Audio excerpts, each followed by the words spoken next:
Hi, I'm David Shipler. And I'm Daniel Zwerdling. Two reporters. Start now.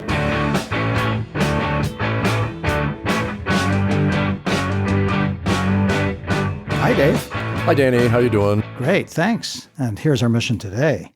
Our guest is going to show how Donald Trump and his allies are following the same strategies that foreign leaders have used to gut their democracies and become autocrats. Well, maybe Trump is consciously copying those autocrats, I wonder sometimes.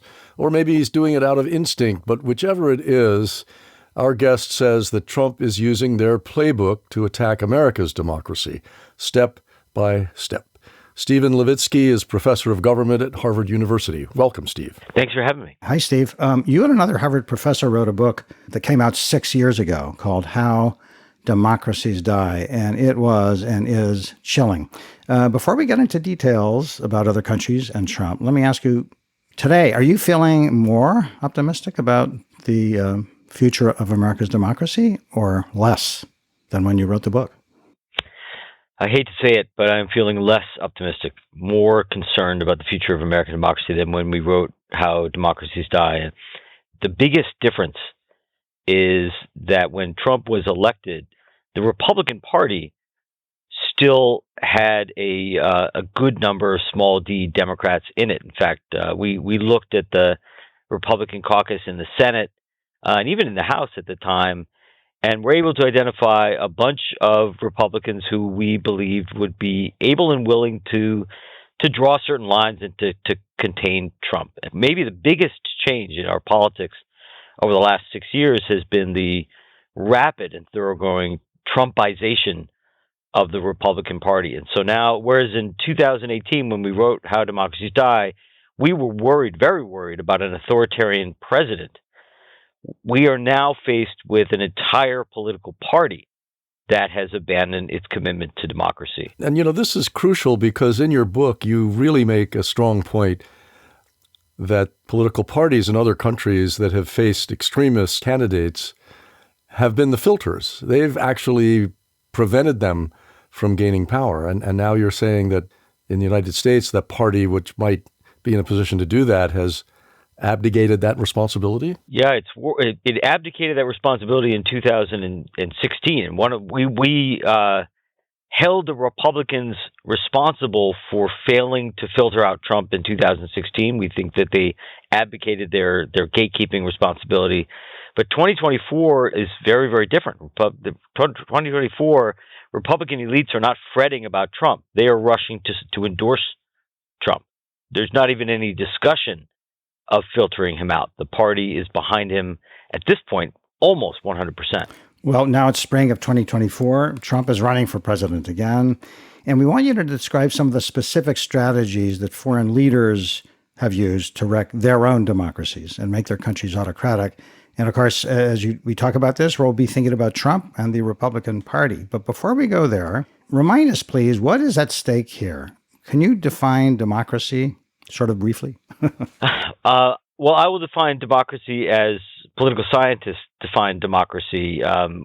In the modern world, over the last century or so, the political systems that we political scientists call democracies are political systems that hold regular, free and fair elections in which all or nearly all adults can vote, and in which citizens enjoy a broad array of individual liberties that allow themselves to inform themselves about the government, to criticize the government, and when necessary, to remove the government. So it's full suffrage, regular free elections, and a broad array of individual liberties. And that implies that elections are not enough, that right. Democracy needs strong, stable institutions, traditions of, say, the rule of law, an independent judiciary, even cultural attributes such as shared values among broad sweeps of the population, right? Those things help, to be sure. There are democracies we now know that have emerged and survived and even thrived in a range of different cultures, including some very difficult ones, like contemporary South Africa or Costa Rica after its little civil war in the 1940s. But certainly those things help. And you and your colleague at Harvard have drawn up a kind of litmus test that you say if leaders don't follow 3 or 4 basic rules, then, well, there's not much hope for the democracy. Describe the litmus test, please. In our more recent book, Tyranny of the Minority, we argue that small d democratic parties or small d democratic politicians must do 3 things. They must always accept the results of elections, win or lose. That's pretty basic. That's a cardinal rule of democracy, is accepting election results. Secondly, they must always unambiguously reject and renounce political violence. And third, they must always and unambiguously break ties with anti-democratic extremist forces. For a political party to be considered committed to democracy, it must always accept election results, always renounce violence, and always wash its hands of anti-democratic extremists. So let's take a look at a few of the countries you've studied where a leader got elected democratically, and then they transformed their democracy into an autocracy, legally, with little or no violence. And as we go along, we'll compare them with what Trump has been doing in recent years. So let's start with an autocrat who Trump publicly praises over and over again, Viktor Orban in Hungary. You know, I was very honored as a man. Viktor Orban. Did anyone ever hear of him? And let me just say here that we're going to be playing snippets of Trump throughout our discussion to illustrate ways in which he seems to emulate these foreign leaders we're talking about. He's probably like one of the strongest leaders anywhere in the world. And he's the head of Hungary, and he runs it tough. Let me tell you, he runs it properly. He runs it strong. That was Trump a few years ago. Sure. Just to take a step back, as you noted, democracies don't die the way they used to die. In the 20th century, the most common way in which democracy would break down would be some kind of a violent seizure of power, a military coup like Franco in Spain or Pinochet in Chile.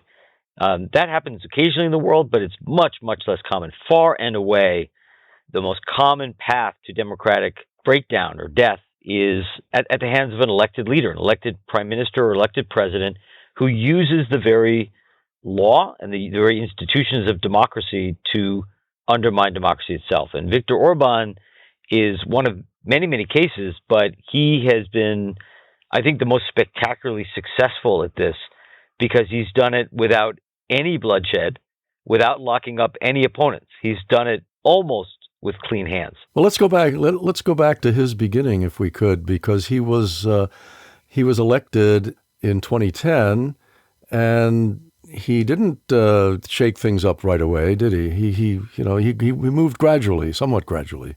Well, Orban is a strange guy because he was an important leader of the anti-communist democracy movement back in the late 1980s and served as prime minister a couple of decades ago in the late 90s, but then lost and transformed himself in the early 21st century in opposition into a more far-right politician we see today. So this was all a second act of his. And I don't fully understand what motivated him, but it appears that he didn't like losing power, and he won back power in 2010. His party, Fidesz, won a super majority in parliament in 2010 because the former governing party, the Socialists, had experienced a terrible scandal. So it was a very landslide election in which his party managed to win more than 2/3 of the seats in parliament. In Hungary, you can reform the constitution with 2/3 vote of a single parliamentary body. Fidesz and Orban did that almost immediately in 2010, 2011. They rewrote the constitution in ways that enabled Orban to do, in particular, the first thing that most elected autocrats do, which is gain control of those who have the power over the rule of law, those with power to investigate, who have the power to bring people up on charges, who have the power to convict and put people behind bars. You're talking about prosecutors and judges and... Yeah. In the case of Orban, I'm talking specifically about the Constitutional Court and the Supreme Court. Mm-hmm. He passed a law that lowered the retirement age and compelled all judges over that age immediately to step down, which created a huge number of vacancies that he was able to fill. He was also very clever, I thought. He hated the Chief Justice, who he saw as an opponent. And so the legislature rewrote the rules so that you had to have at least 5 years experience as a judge to hold that position. As a judge in Hungary. And this president of the Supreme Court had been a judge in the European Court of Justice. So he was a very, very experienced judge, but just had not served the years in Hungary. They wrote this law explicitly aimed at removing the president of the Supreme Court.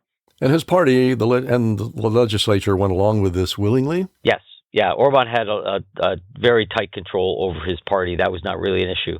And do you think at that point, just to look at that particular moment, do you think it was clear to the legislators what they were doing, what was happening here, where they were headed ultimately by enacting these various measures?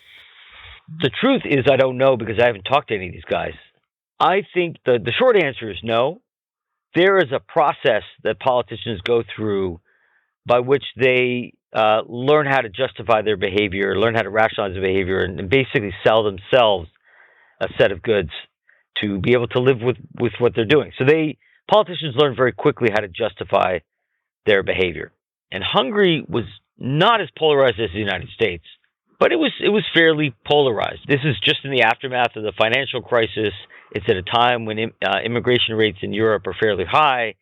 And Orban he was able to paint his opponents as anti-Hungary, anti-religion, sort of threatening the very core values of traditional Hungarians. We will root out the communists, Marxists, fascists, and the radical left thugs that live like vermin within the confines of our country, that lie and steal and cheat on elections and will do anything possible. If you come to believe that your political rivals don't just promise policies you disagree with, but threaten the core values of your nation, pose somehow an existential threat to your society, then you're willing to go along with things that you might ordinarily not go along with, right? If the other side poses an existential threat, then it might be worth using sort of any means necessary to stop them. And that's an ethno-nationalist strategy that Orban used very effectively and has become really the political weapon of choice for the far right across Western democracies. And what else did he do? What other steps did Orban take then? You mentioned the judges, the prosecutors. So Orban was a master at two or maybe three things.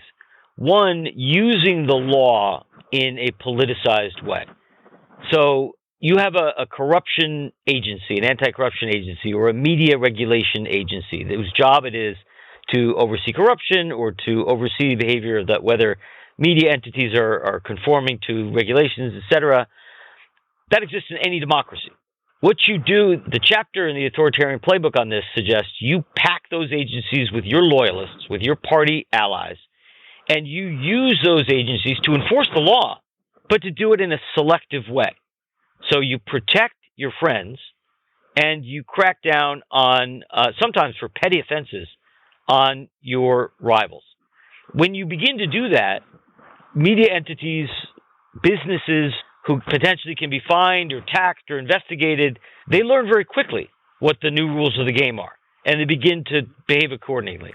And let me give an example from your book. Orban did not shut down media.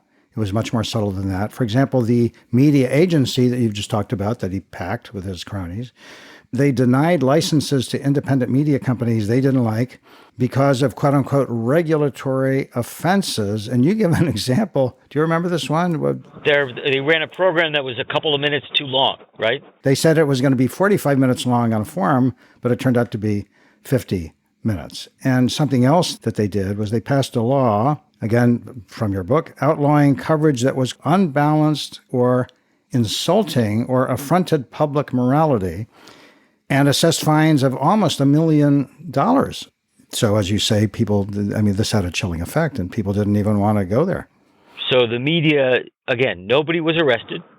Media were not shut down, but they began to self-censor for fear of punitive action. The other thing that Orban was masterful at doing was working behind the scenes, using the various mechanisms that control of the government gave him to get his friends in ownership positions in major media, through media takeovers, through buyouts.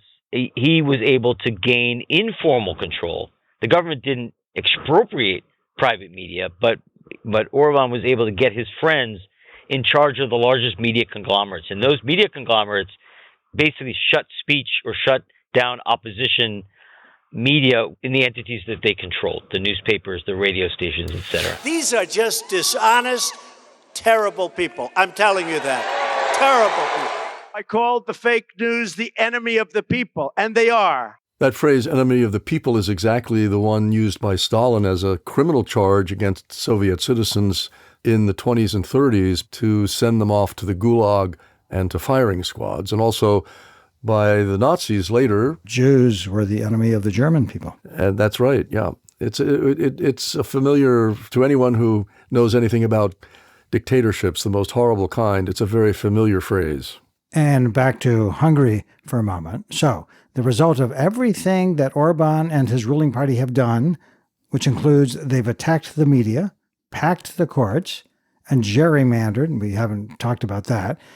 The result is that they've sometimes won less than half the vote, yet they control 2/3 of parliament, which is kind of like the United States in some ways. It's similar to the manufactured supermajorities that we see in several U.S. states in particular. Yeah, another set of reforms that Orban pushed through the parliament further gerrymandered the system. And so a couple of elections in a row, Fidesz did not win a majority and yet won a supermajority in the parliament. So it's able to single-handedly rewrite the rules of the game. So Orban was elected in 2010, and here he is 14 years later, still very much the leader or ruler, depending on your word choice, of Hungary. And Trump loves him so much. The first clip we heard of Trump talking about Orban was from some years ago. So let's play something that Trump said just a few weeks ago. This Orban flew to Mar-a-Lago, Trump's Florida estate, brought flowers to Melania. And here's what Trump said to the adoring crowd. The audio quality is pretty bad. Somebody took this from the crowd with a mobile phone. There's nobody that's better, smarter, or a better leader than Viktor Orban. He's fantastic. As you know, the Prime Minister of Hungary, and does a great job. He's a non-controversial figure because he said this is the way it's going to be, and that's the end of it, right? He's the boss. So in case you had trouble understanding, he said this: there's nobody that's better, smarter, or a better leader than Viktor Orban. He's fantastic. He does a great job. He's a non-controversial figure because he said, this is the way it's going to be, and that's the end of it, right? He's the boss.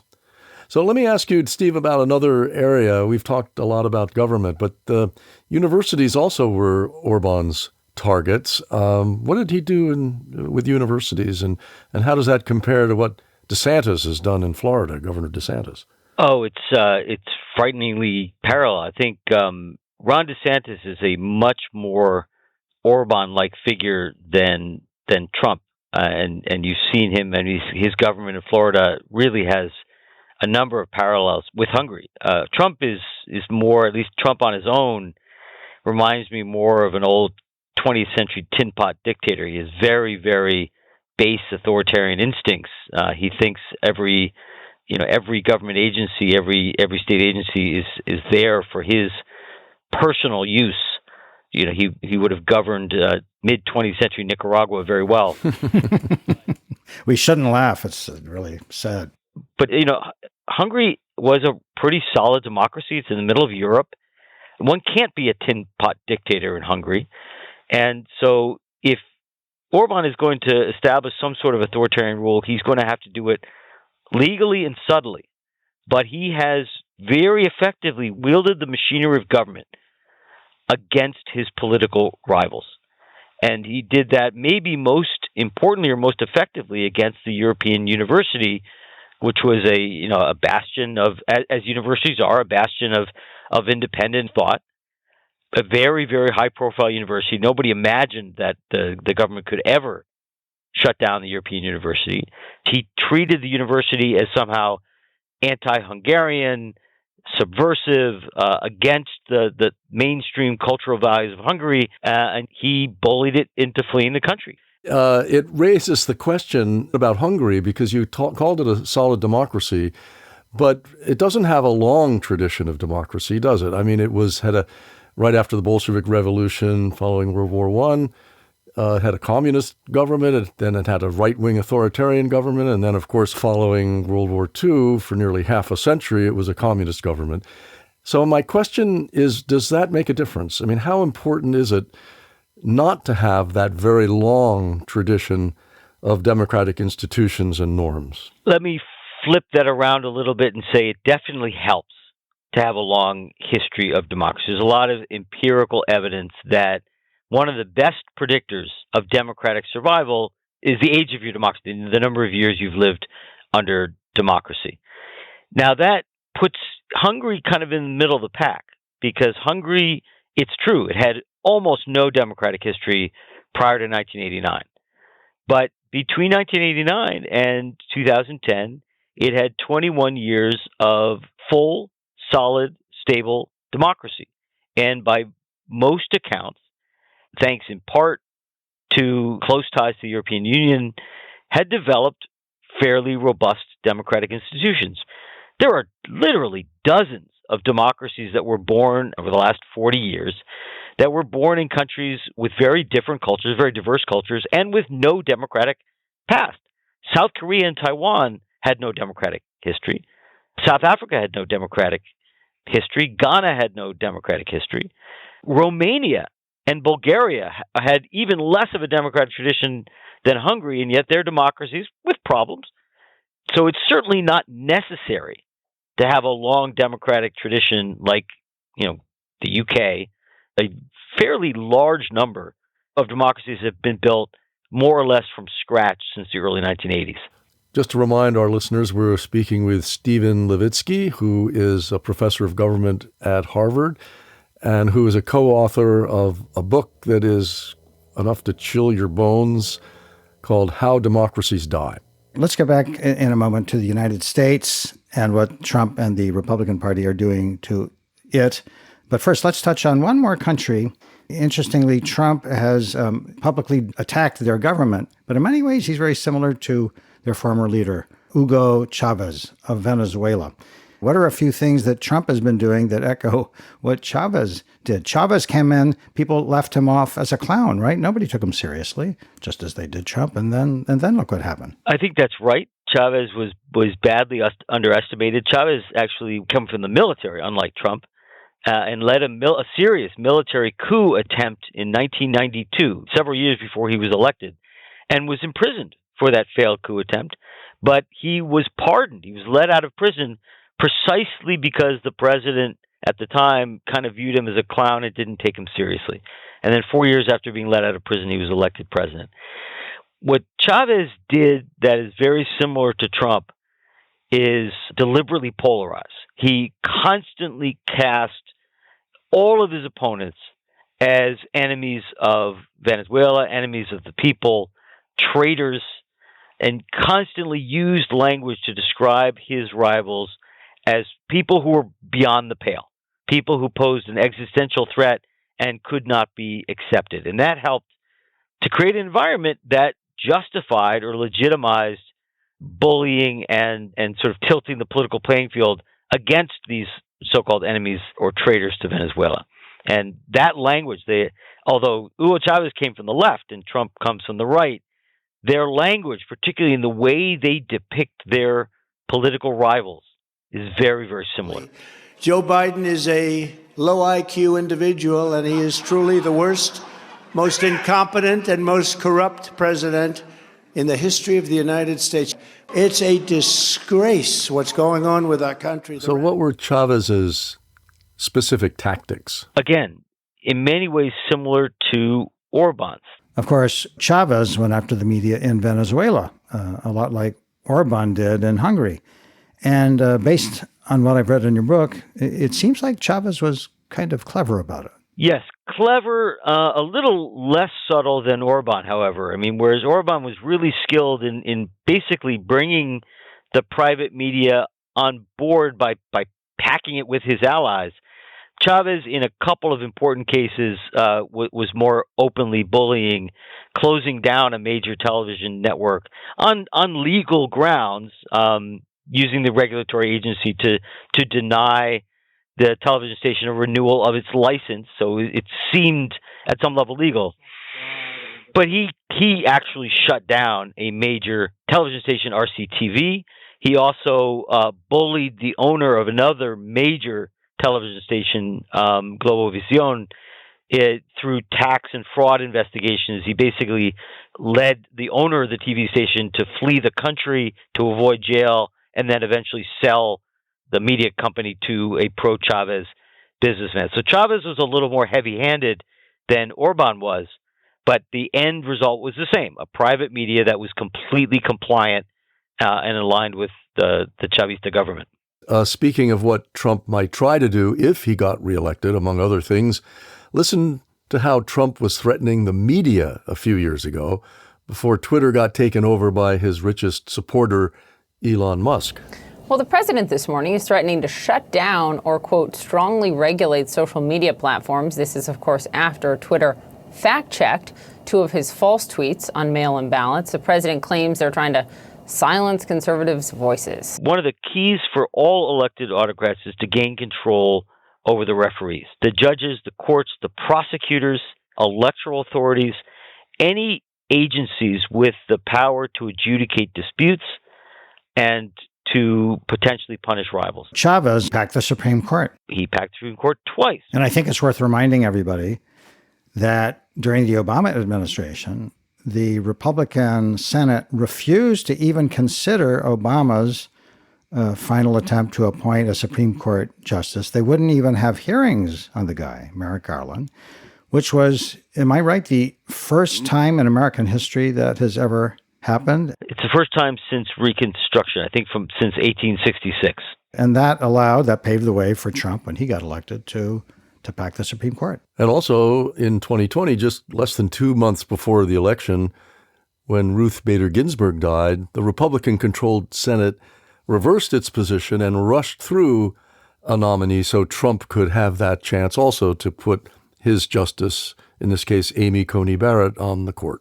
And we should also briefly mention that the Heritage Foundation, which is not the Trump campaign, but they're very influential. They supply a lot of the advisors to Trump. They supply a lot of top officials in his past administration. They've come out with a blueprint called Project 2025, saying this is what they think Trump, if he's reelected, should do this time to run the government much more effectively. And one of the big things they talked about was Trump didn't do a good enough job packing the courts and the federal agencies with people who were loyal to him. So they've proposed a plan that would basically get rid of up to 50,000 civil servants and replace them with people who pass the Trump test and are specially trained to carry out Trump's ideology. Yeah, I mean, I think it's important to go back and realize that nobody was prepared for 2016. Trump didn't think he was going to win. Trump had no plan. He had no team. He had no experience. He really had no idea what he was doing. That was the saving grace of Trump. In many senses, yes. I mean, it had terrible costs in terms of governance, but in terms of democracy, he was able to do less damage. Quite simply, he had not read the authoritarian playbook when he took office in 2017. He still hasn't read anything. He's still disorganized, but he learned through experience what he needs to do. He realized he can't rely on establishment figures to govern. If he wants to get what he wants done, he's going to have to purge the administration and pack it with loyalists. He's very clear on that. He's learned that he can then use those agencies, once they're packed, as weapons against his rivals. He has said as much. And so he's much, much more prepared to govern like an authoritarian this time around. In 2016, I declared, I am your voice. Today I add, I am your warrior. I am your justice. And for those who have been wronged and betrayed, I am your retribution. I am your retribution. The other thing that's happened is other actors in American society have caught up with him. I mean, Trump is successful, And he doesn't have an ideology. He doesn't have a plan. But anytime somebody with a lot of power and a lot of public support moves in a particular direction, you're going to find people taking advantage of that and trying to build an ideology around him and build a project around him. And the Heritage Foundation, which used to be a sort of mainstream free market think tank, has converted to Trumpism because that seems to be the way of the future. And so they have come up with a plan that is completely consistent with Trump's aims. But it's really important to point out that the authoritarian right in general, the Republicans in general, have come around to a very authoritarian view, and Orban is the model in this, that the government, the machinery of government, should be politicized and wielded against our rivals. This is consistent with this so-called deep state ideology. It's consistent with a view that the left has somehow infiltrated institutions across the United States, and that the right needs to purge both societal and state institutions of these leftist elements in order to sort of get what it wants. That's what Orban did. That's what DeSantis has toyed with doing in Florida. And that's what Heritage proposes that Trump do in the United States. And this is not the traditional conservative small government view at all. This is the opposite of, mobilizing big government, in effect, to... Very much so. It is a major, major ideological turn. It's much more statist, much less market-oriented, and much more authoritarian.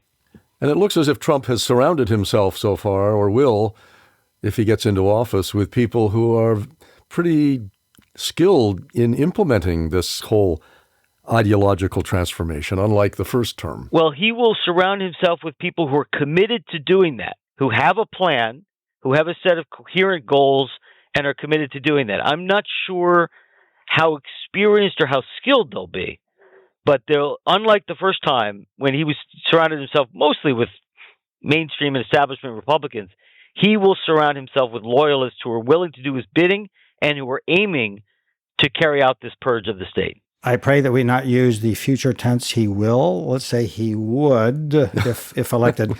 So we have seen and heard ways that Trump has already over the years been copying these tactics in Hungary and Venezuela, and you write about other countries in your book, packing the courts. A New York State judge just ruled, and he's crooked as you can get. Packing prosecutors' offices. We have a totally corrupt attorney general. Letitia James, she's a horribly corrupt attorney general. Gerrymandering, attacking his political enemies. I mean, we could go on and on. So, Steve, I'm completely depressed. The one thing in your books that makes me not 100% hopeless is that you say there have been examples in recent years of political courage around the world, where countries that could have gone, that seem to be going crazy right extremists like Trump, political leaders said, wait a minute, we don't want to go there. Could you give us an example to leave us with a sense of recent history? In recent history? In recent history, I would point, I guess, to three cases. One of them is Brazil, where Jair Bolsonaro was in many ways a replica of Donald Trump. He's an admirer of Trump who in many ways copied Trump. He was elected president of Brazil 2 years after Trump. The U.S. media called him the Trump of the tropics. Very, very similar government, failed pretty badly during the pandemic, narrowly lost re-election, and we're discovering now, attempted to overturn the election. Somewhat different strategy than Trump. And in fact, he fomented a January 6th-like event on January 8th, 2023 in Brazil, in which protesters stormed not only Congress, but the Supreme Court and the presidency. And so very similar case. But the cases diverge a lot because right-wing politicians in Brazil behaved a lot better than right-wing politicians in the United States. So when Bolsonaro narrowly lost his reelection in October 2022, right-wing allies of Bolsonaro accepted the results of the election on election night. They said, too bad, we lost. We look forward to working with new President Lula. When the January 8th uprising occurred in Brazil, it was denounced by right-wing politicians. Mm-hmm. Right-wing politicians, unlike the United States, pushed for an investigation into the uprising. Nobody called those who were arrested hostages. Nobody downplayed the uprising. They all condemned it, which is what you're supposed to do. And then when Bolsonaro, when the courts banned Bolsonaro from participating in politics for 8 years, Brazilians accepted that. Even Brazilian right-wing politicians accepted that. And so whereas Trump is on the brink of returning to the presidency, in Brazil, Bolsonaro is out of politics, and he still has a lot of support, but he's been basically marginalized from the political process. So there was another path in the United States. Right-wing politicians just didn't follow that path. Another case that's worth paying attention to is Poland, where you had an Orban-like government, never quite as authoritarian, never quite as powerful as Orban, but a fairly illiberal right-wing government for many years that was defeated in elections in 2023 because opposition forces from the left to the right forged a broad coalition against the authoritarians. And that's another important lesson for the United States, that there has to be, if Trumpism is going to be defeated, a cooperation among all small d democratic forces in the United States, ranging from left-wing politicians all the way to the right, to right-wing business people, right-wing religious figures, right, and all conservative politicians willing to join the opposition. And that's what happened in Poland, and it worked. And in Austria, too, the conservatives kind of rallied and stopped extremists from gaining power. This was the second round of an Austrian presidential election in which a far-right candidate and a Green Party candidate made it to the runoff, and the mainstream conservatives made this very difficult decision to back the Green candidate, because even though they disagreed with the Greens ideologically or policy-wise, the Green candidate was at least committed to democracy. And I want to quote something you wrote in your book about that extraordinary decision that Conservative Party leaders made in Austria less than 10 years ago. They explained that they were joining forces with their opponents in the Green Party, quote, not with passion, but after careful deliberation, unquote. And basically, here was their deliberation. They said, and I'm quoting again, we don't want congratulations from extremist leaders in other countries, unquote, if we win by joining forces with extremists here in Austria. In other words, they supported their political opponents to protect democracy. So, Steve, what's the chance that Republican leaders in the U.S. will turn against Trump in order to protect America's democracy? Party leaders turned against extremists in the past. For example, the Democratic leaders turned against George Wallace in the 1960s. He was, of course, the infamous racist governor of Alabama. Republican leaders turned against Henry Ford in the 1930s. Younger listeners might not know that Ford didn't just create the Ford Motor Company. He was pro-Hitler and anti-Semitic, and lots of people thought he should run for president. He was very popular, actually. Some points we don't learn very much in history. Yeah, well, from reading your books, I guess you're not optimistic that many Republicans today would show that kind of courage that some Republicans and other party leaders showed back then. The difference between now and then is that our parties are much more polarized, and the Republican Party in particular has radicalized. I mean, even relative to the Reagan era, this has become an extremist party. There are comparative studies that show that ideologically, whereas 40 years ago, the Republican Party lined up more or less close to the Tories, say, in Great Britain, or the Christian Democrats in Germany, ideologically, the Republican Party is closer to far-right parties in Europe than it is to conservative parties in Europe. And that's another reason why they're willing to support Trump. This is an extraordinarily radical party. And, as you've written, Steve, the test is also, after the would-be autocrat gets into power, how much stress and strain the democratic institutions and norms can take, and whether, in our case, if Trump is elected, whether, the restraints and the checks and the balances that are built into the system and in the agencies of the executive branch and so forth, and the courts, how much resistance they will put up to what we see as Trump's burgeoning authoritarianism along the ideological lines that you've described. Let me ask another version of that question. Supposing Trump loses in November of 2024 this year, people will celebrate, people who love democracy, but does that mean we can relax? I mean, to what extent will you continue to worry about the fate of American democracy? Well, first of all, I think we will be much better off as a democracy if Trump loses than if he wins. He can do much, much more damage if he controls the levers of power in ways that we discussed than if he loses. So for democracy's sake, it would be a very good thing if he loses. No matter who wins the November election, anybody who's concerned about democracy is going to have to wake up the next morning and continue to struggle for democracy. If Trump wins, it's not true that the game is up, that fascism is upon us and we've got to just give up. No, it's going to be a struggle. The democratic forces, democratic institutions are pretty strong in this country. And so it's not going to be easy for Trump to push those institutions aside, which means that people have a role. People are going to have to fight to defend democracy.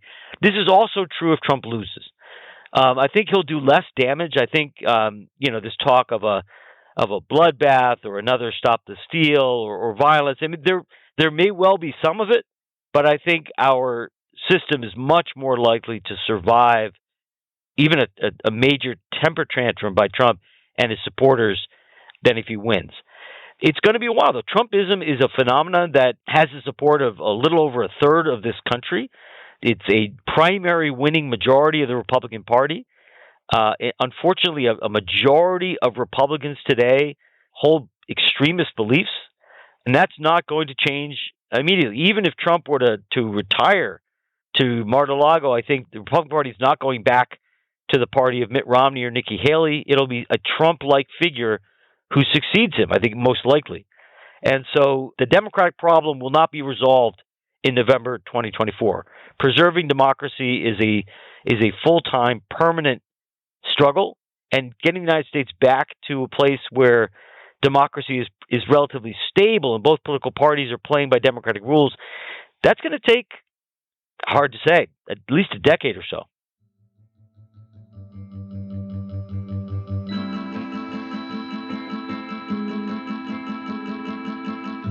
Well, Dave, can we say thanks and let Steve go? Yes. Well, thanks to Stephen Levitsky, professor of government at Harvard. Steve, this was really illuminating, depressing, but also energizing for anybody who wants to preserve American democracy and understands how we have to keep fighting. Thank you. Steve, thank you so much for joining us today. Thanks to both of you for having me on. It was a great discussion.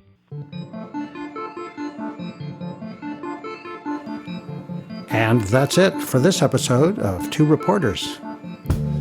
You'll find us on Apple, Spotify, Google, Stitcher, or pretty much any leading podcast site. And we hope you'll check out more of our work at tworeporters.org. I'm David Tripler. And I'm Daniel Zwerdling. Please join us again soon for another episode of Two Reporters. Bye-bye.